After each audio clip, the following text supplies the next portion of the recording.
Hola, ¿qué tal? Mi nombre es Agustín Cruz Bravo, director de Cultura, Comunicaciones y Ceremonial de la Municipalidad de General Hacha, y estamos a cargo junto a un equipo de varias personas llevando adelante las políticas culturales de la localidad con distintos espacios que interactúan entre sí, como este lugar que es el Centro Histórico Cultural, recién inaugurado en diciembre del año pasado, el Teatro Padre Ángel Bodo, la Casa de la Cultura y el Museo Quetrigo y Trulauquén. Cuando la gestión asume allá por finales del 2019 este edificio, que en su momento era la antigua Sociedad Española de la localidad, un edificio muy importante con su historia, trascendieron un montón de instituciones que pasaron por aquí, pero la gestión tuvo la buena decisión de restaurarlo al lugar por la importancia que tuvo, por la infraestructura que tiene y además de darle ese valor agregado, ¿no?, de que sea un centro cultural, con la denominación de centro histórico cultural, donde hoy es el engranaje dentro de este mecanismo cultural que tiene la ciudad que nos viene a completar las distintas funciones que tienen. Como decía al principio, ¿no?, tenemos el teatro, tenemos la Casa de la Cultura. La Casa de la Cultura se dedica a la enseñanza cultural y faltaba ese lugar de exposición de material físico o tangible, como un cuadro, una artesanía, que se enseñaba en aquel lugar, pero no teníamos un lugar para exponerlo. Y este centro cultural viene a satisfacer esa necesidad que teníamos los hachenses. Los arreglos fueron varios, prácticamente todos. En algún momento este lugar tenía peligro de derrumbe. Se hizo a través de la Secretaría de Obras Públicas que tiene el municipio, a cargo de Ana Laura Camps y el maestro mayor de obra Nazareno Venezuela, que fueron los que verdaderamente se ocuparon de este desafío, que además se asumió en época de pandemia, cuando no estaba presente el intendente por cuestiones de salud. Lo asumió la viceintendente a cargo, Judith Dacri, junto al secretario de Gobierno, Federico Vidugli, y luego lo continuó, por supuesto, el intendente Sabaró. Retomar este lugar que no tenía aberturas, que las columnas estaban todas erosionadas por el viento, que tenía chapas para que nadie ingrese al lugar, palomas por todos lados, que se usaba como un depósito. Era un trabajo muy complejo, muy difícil, que se hizo a través del programa Argentina ACE, del programa nacional, con aportes provinciales y con un fuerte aporte local y mano de obra local. Fue restaurado por hachenses algunos trabajando obviamente contratados por el municipio y otros de manera voluntaria, acercando materiales como las aberturas, por ejemplo, que se iban consiguiendo en distintos edificios antiguos de la localidad, los fueron trayendo para poder completar este centro histórico cultural. Hoy este lugar se ocupa justamente de vincular a los espacios que tienen relación con los trabajos que van a ver y que van a seguramente tomar imágenes, ya sea cuadros, muralismo, mosaicismo, distintos tipos de pintura, que en la localidad nos sorprendemos día a día. Hay muchas personas que lo hacen y no tenían un lugar de exposición. Nosotros de manera temporal utilizábamos espacios de la localidad, como en algún momento el hall del teatro o alguna sala de la Casa de la Cultura, como para poder hacer esas muestras artísticas y cumplir, digamos, con ese objetivo que la dirección también tiene. Pero claramente faltaba un espacio que tenga ese lugar.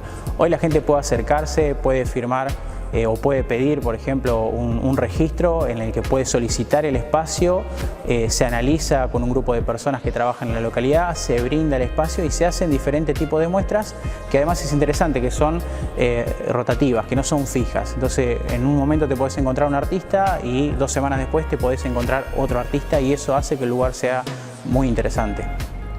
Pero igual sí hay que recordar que General Hacha, bueno, tuvo un proceso donde fue capital del territorio de La Pampa, donde justamente estos edificios eran muy imponentes por esa misma situación política y económica que tenía General Hacha.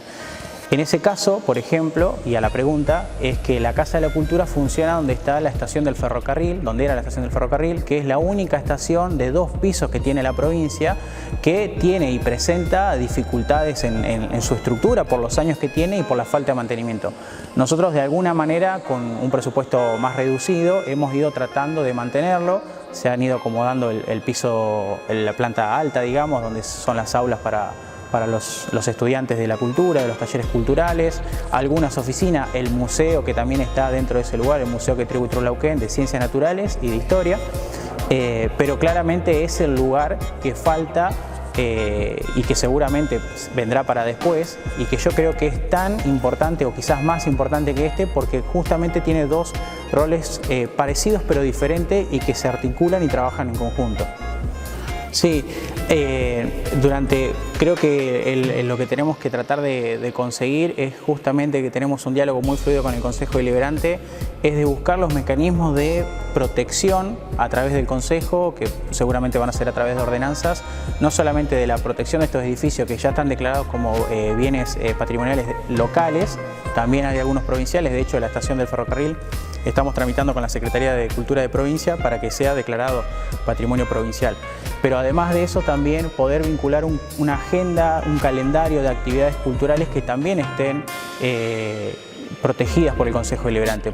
Sin ir más lejos, hace unas semanas se hizo la Expodanza, la primera Expodanza fuera de la localidad de Santa Rosa, una Expodanza zonal que involucró un montón de danzas urbanas, folclóricas, españolas, en un solo lugar.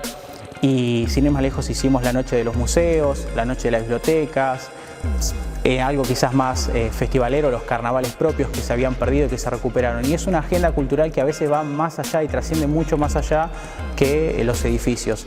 Y esa agenda cultural era necesaria, estaba haciendo falta, y estamos buscando hoy la manera de articular con el Consejo, darle una protección para que pasen los gobiernos, pero las ideas culturales queden y se mantengan, para que nos pongamos de acuerdo que hay ciertas conquistas, si se quiere, o ciertos logros, mejor dicho, que no se pueden perder.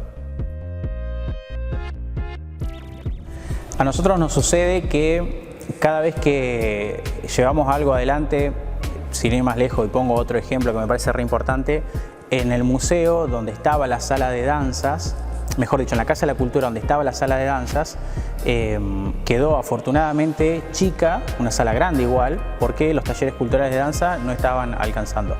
Se trasladó lo que es la danza al centro cultural, y esa parte de la Casa de la Cultura, donde se daban danza, va a ser una ampliación del museo. Lo que quiere decir que vamos a ampliar el museo a un 50% de lo que es hoy, con la parte más de naturales, Museo de Ciencias Naturales e Historia. Y lo importante de esa decisión no es que la toma el que está a cargo de la Dirección de Cultura o Comunicación Ceremonial, o el intendente en sí, o sus secretarios.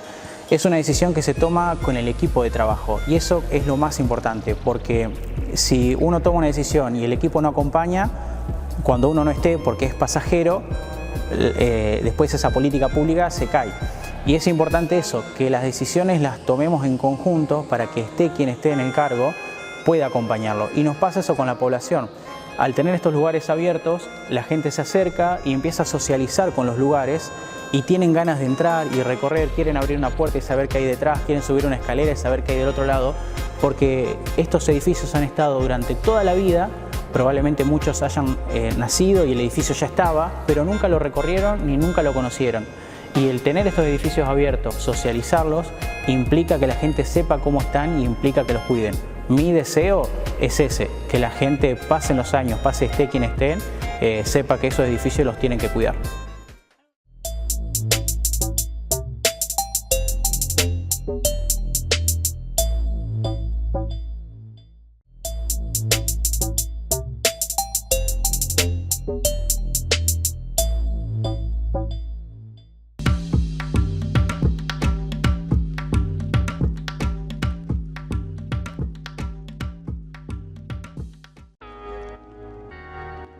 María Emilia Molina Carranza es diseñadora gráfica. Se define como directora de arte, y eso hace en sus proyectos: definir desde el origen su concepto y lograr que se plasme en cada detalle. Ya hace tiempo que la experiencia gastronómica no es solo lo que uno come y bebe. La puesta escenográfica, el ambiente, pueden influir enormemente y hasta, ¿por qué no?, terminar definiéndola. Carranza explica el largo proceso para llegar a eso. Cuando llega un empresario gastronómico que quiere abrir un lugar, le envían un extenso cuestionario. Preguntan generalidades como horario de apertura, cantidad de cubiertos, rotación, y después la cosa se empieza a poner muy interesante. Si el restaurante fuera una canción o un libro, ¿cuál sería? ¿Una parte del cuerpo? ¿Un momento del día? ¿Un aroma? ¿Qué ropa usaría? Cuenta M qué dice su cuestionario. Con la respuesta, el equipo empieza a investigar y se van quedando con palabras que le van rebotando. La investigación se lleva a niveles cada vez más profundos y los resultados se van transformando en imágenes referenciales, completamente literales o abstractas que por algo nos remiten a esas ideas. Después, el paso siguiente, ¿cómo traducir esos conceptos en una paleta de colores, materiales y texturas? Y ahí, la siguiente pregunta: ¿cómo se va a habitar ese espacio? Entonces dibujan una planta, cuál sería su recorrido, las diferentes experiencias que allí se van a vivir, y entonces ya sí, en ese momento, se arranca la obra.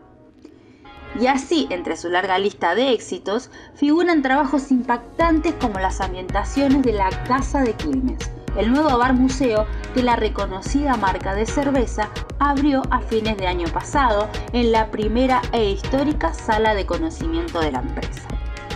Dice M: mis procesos creativos nunca son ideas que caen de la nada. Busco mucha inspiración en el contenido teórico. Un espacio con tanta historia, alma y vida es un mundo de oportunidades. Hola, buenas tardes. Mi nombre es Elsa Capozoli. Estoy trabajando en el área de cultura desde el mes de diciembre. Mi lugar es recepcionar a los artistas achenses y a toda la gente de la localidad que vienen a visitar las exposiciones de los artesanos y de las obras de arte que tenemos acá en Hacha.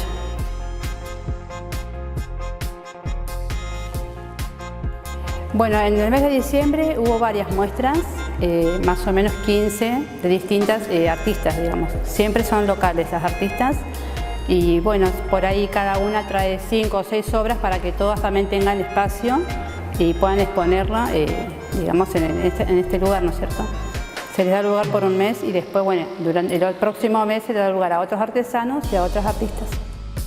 Nosotros convocamos a los artistas achenses, por medio de llamadas de teléfono, llamadas telefónicas, y ellos se acercan al lugar y nos dicen la cantidad de muestras que tienen y de qué están hechas, por ejemplo, si están pintadas al óleo, con acrílico, y se les da lugar acá para que vengan a exponer. Así como nosotros convocamos también a los artistas, pueden venir artistas, acercarse al lugar y acercar sus propuestas también. En la galería tenemos artesanías de Jorge Almendro, que trabaja con madera, fibrofácil, está todo pintado con acrílico, y tenemos artesanías de Nicolás Kohler, que también es un artesano de acá de Hacha. Todo juego didáctico, trabaja con juegos didácticos y también está pintado con acrílico. La mañana de 9 a 11 y media y a la tarde de 18 a 20, de lunes a lunes, es todos los días. Primero agradecerles a ustedes por haber venido al lugar y tenernos en cuenta y invitar a toda la gente de Hacha que venga a conocer el lugar, que por ahí muchos no han venido todavía, así que quedan todos invitados.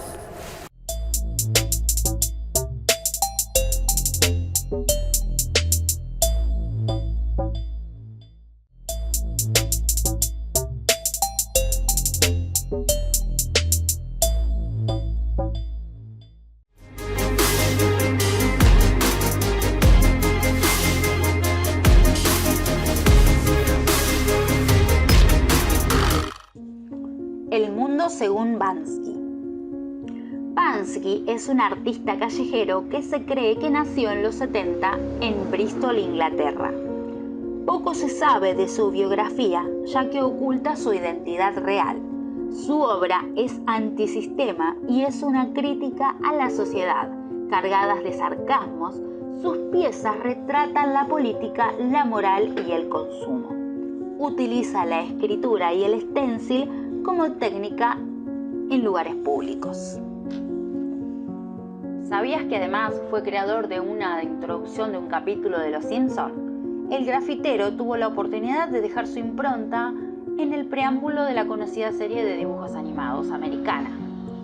Al margen de ver el nombre de Banksy garabateado en varios puntos de Springfield, al llegar al famoso gag del sofá, este aprovecha para denunciar las condiciones de trabajo en los países asiáticos, con una sátira sobre una especie de factoría donde se crean las animaciones de la serie, así como diversos productos de merchandising asociados a la misma.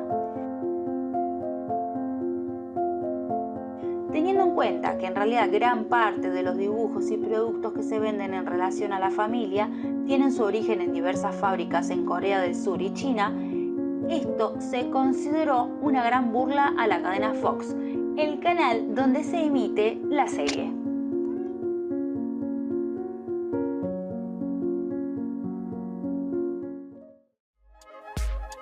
¿Cuántas veces salimos y andamos siempre sin un minuto más de tiempo? Ese apuro nos hace perder la riqueza artística visual que nos rodea. En este recorrido, te invitamos a mirar la ciudad con ojos plásticos, a apreciar los espacios urbanos poniendo atención en el valor artístico, arquitectónico, históricos culturales y paisajísticos ambientales. Bienvenides. Bienvenides. Estuvimos visitando la ciudad de General Hacha. En ella recorrimos algunos de los edificios más históricos de la ciudad, como el ex Hotel París, la Moderna, la vieja y la nueva municipalidad, entre otros. En este recorrido no estuve solo, sino también estuve acompañado por el profesor de historia, Pedro Zamora, que también nos va a explicar y contar de algunos de estos edificios. Es la plaza central de General Hacha, la plaza Manuel Belgrano. Sigue, antiguamente cuando se funda el pueblo, sigue un modelo de damero. La plaza central, a partir de la plaza central comienzan a expandirse las diferentes cuadras y aquí en teoría sería el centro del pueblo y el centro del poder simbólico y cultural. ¿Por qué simbólico y cultural? Ya que disponemos de, en un primer momento, allá vemos hacia aquella esquina, en uno de los laterales disponemos lo que era el centro del poder político, antiguamente o cuando se construye en su contexto sería el edificio de la primera gobernación. Allí también estaba en su esquina estaba la casa del general Campos en ese momento, la casa del gobernador y la primer sede del correo. Para el frente, digamos, o señalando para aquel lado, tenemos la iglesia, el centro del poder eclesiástico. Antiguamente también estaba o se encontraba allí o albergaba la iglesia y también el cuartel de infantería, el poder militar y el poder eclesiástico reflejados en otro de sus laterales. Tenemos edificios particulares, pero fundamentalmente la presencia de lo que es la sociedad española, la etnia, una de las etnias más fuertes de General Hacha, la cual responde a los procesos inmigratorios de finales del siglo XIX y principios del siglo XX. Y por último tenemos la antigua comandancia de la caballería, ubicándonos para aquel lado, y también donde se albergó la primera cárcel de General Hacha. Todas las cuestiones de vigilar a la población, como las cárceles, la de reflejar el poder, como lo es el ejército, y la de reflejar también el poder, digamos, de mando que tienen los gobiernos sobre una sociedad, como lo es la gobernación, y el poder simbólico, como lo es la iglesia, se reflejan generalmente en el centro de las plazas. Fundamentalmente aquí en General Hacha tenemos el principal ejemplo, o vemos como uno de los ejemplos principales, cómo esto hasta el día de hoy sigue presente, porque tenemos la iglesia, tenemos la municipalidad en diagonal, no muy alejado de la plaza, y tenemos, bueno, diferentes instituciones educativas y nuestro centro cultural. Bueno, acá nos encontramos en la iglesia. Fundamentalmente es lo que refleja el poder simbólico de la plaza. La presencia de la iglesia desde el principio del pueblo, también funcionaba el cuartel de infantería, y como uno de los datos extra que tenemos, la iglesia al principio fue construida sin su torre. La torre y su reloj llegan en 1936 a encargo del padre Dol. Esa información la podemos obtener desde el Archivo Histórico Provincial que se encuentra en Santa Rosa, en las cuestiones vinculadas a la prensa. Fundamentalmente no recuerdo si es La Moderna o el diario La Capital, el cual nos dice esta información, pero es de 1936, data ese reloj, y fue de las últimas exportaciones que hace Alemania previo al cierre de su economía antes de la guerra. Fundamentalmente es un reloj proveniente de la ciudad de Bonn. Ahora sí, recorramos General Hacha juntos. Estuvimos ubicados donde estuvo la primer cárcel de La Pampa. La primer cárcel pampeana, la creación de la cárcel en la localidad de General Hacha, responde también a los inicios en La Pampa, donde los primeros detenidos, por lo que se tiene conocimiento, fueron ciudadanos acusados por escándalo público, embriaguez, robo y abigeato, que no pudieron saldar sus multas con dinero y permanecían 48 horas hasta 15 días bajo arresto en la comisaría local. Con el aumento de la población y el entramado social y económico cada vez más complejo de sus habitantes, llevaron a un aumento de los delitos, y a la que las autoridades locales dispusieron de la creación de un lugar físico donde alojar a los transgresores y sacarlos del ambiente de las comisarías. La primera mención sobre la cárcel en territorio de La Pampa se encuentra en el diario La Capital. Ahí se nombra que en 1902 se hacía referencia al estado lamentable que se encontraba esta cárcel pública, emplazada en forma previsoria en una sección del cuartel de gendarmería en la localidad justamente de General Hacha. La nota refería a las características edilicias de esta institución, de una construcción antigua con paredes de barro, pisos de tierra, techos bajos de fierro y canaleta. Más allá de la ausencia de un edificio específico, es importante resaltar las características del mismo, sin piso y con paredes de adobe, lo que se hacía bastante frecuente las fugas de los detenidos. Luego de que Santa Rosa fuera promovida como capital de la provincia, la mayoría de sus presos fueron trasladados a Santa Rosa. Hoy, donde estuvo la cárcel de General Hacha, funciona la escuela número 11 y de aquellos años solo se conserva el aljibe del lugar. Recorriendo las calles de General Hacha, nos encontramos con esta bellísima casa antigua, muy bien conservada, una casa de 2 plantas. Observamos que en la planta inferior nos encontramos con la entrada principal de 2 hojas de madera maciza. A su lado una ventana balcón, también de madera, pero con postigones de metal, tal vez colocados más en la época del 60. Ambas aberturas se le puede apreciar con frontones triangulares que coronan los vanos de estas mismas.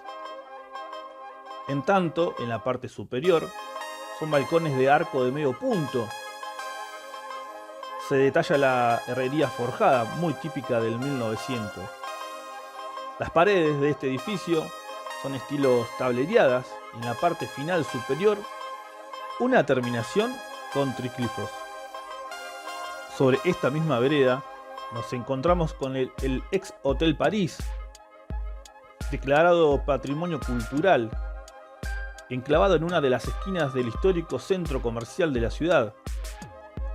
Este hotel abre sus puertas en 1914, de la mano de su dueño Álvarez Eugenio, a razón por la cual se decidió declararlo como Patrimonio Cultural de la ciudad. Corresponde a que el edificio es de lenguaje italizante, con un gran patio, colores ocre, simplicidad y formalismo equilibrado. Estas son algunas de las características del lenguaje arquitectónico italizante. En Argentina tuvo gran apogeo entre 1830 y 1880. También se lo conoce como el neoclasismo tardío. Este hotel es de una sola planta, tipo claustro. El mismo desarrolla un solo nivel donde todos los ambientes principales convergen en un mismo patio principal. A eso se le llama claustro. Si bien la fachada se encuentra con algunas pocas modificaciones, aún se conserva su estructura y lenguaje original. Este edificio, el ex Hotel París, funcionó también como terminal, como punto de partida de llegada de los viajantes. Desde este partían camiones del correo y llegaban los trabajadores del Valle Argentino. Era un punto obligado de las conexiones y descansos para quienes viajaban desde Buenos Aires al sur. Este hotel tenía 25 habitaciones, 6 baños, bar, salón comedor, sótano y cochera. La estrella principal del hotel era una cocina a leña de 2,5 metros de largo, Actualmente el hotel, hacia ambas calles, se encuentran locales comerciales y también departamentos de viviendas.